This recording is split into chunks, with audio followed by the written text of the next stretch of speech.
সন্তানের মাথায় হাত দিয়ে দোয়াটি 7 বার পড়ুন। সন্তান নেককার হবে, সন্তানের মেধা বৃদ্ধি হবে, সন্তান আনুগত্যশীল সন্তান হবে।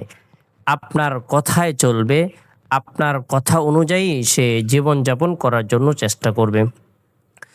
ক্ষণস্থায়ী জীবনের মধ্যে ধন দৌলত, টাকা পয়সা, সন্তান সন্ততি, এগুলো দুনিয়ার জীবনের সৌন্দর্য। আল মাল ওয়াল বানুনা জিনাতুল হায়াতিদ দুনিয়া ওয়াল বাকিয়াতুস সালিহা। দুনিয়ার জীবনের সৌন্দর্য মাত্র, কিন্তু যে জিনিসটি চিরস্থায়ী থাকবে সেটি হলো নেক আমল, নেক কাজ। সন্তান আবার ফিতনারও কারণ হতে পারে। ইন্নামা আমওয়ালুকুম আওলাদুকুম ফিতনা। কখনো সন্তান ফিতনারও কারণ হতে পারে।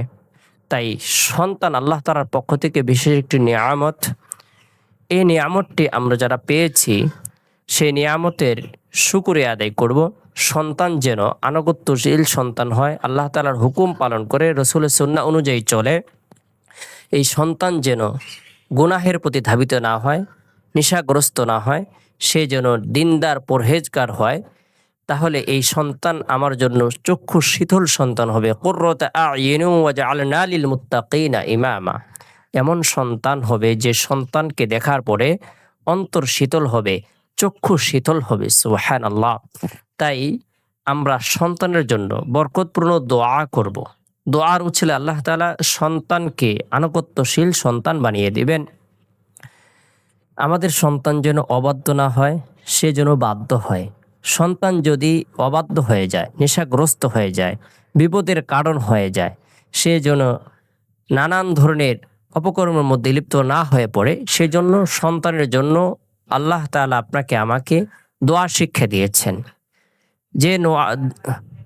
যে দোয়া হযরত ইব্রাহিম আলাইহিস সালাম করেছিলেন, দোয়ার বরকতে আল্লাহ তাআলা হযরত ইসমাইলের মতো সহনশীল, ধৈর্যশীল সন্তান আল্লাহ তাআলা তাকে দান করেছিলেন। আমরাও সন্তানের মাথায় হাত রেখে বরকতপূর্ণ এই দোয়াটি 7 বার পাঠ করব, আমল করব।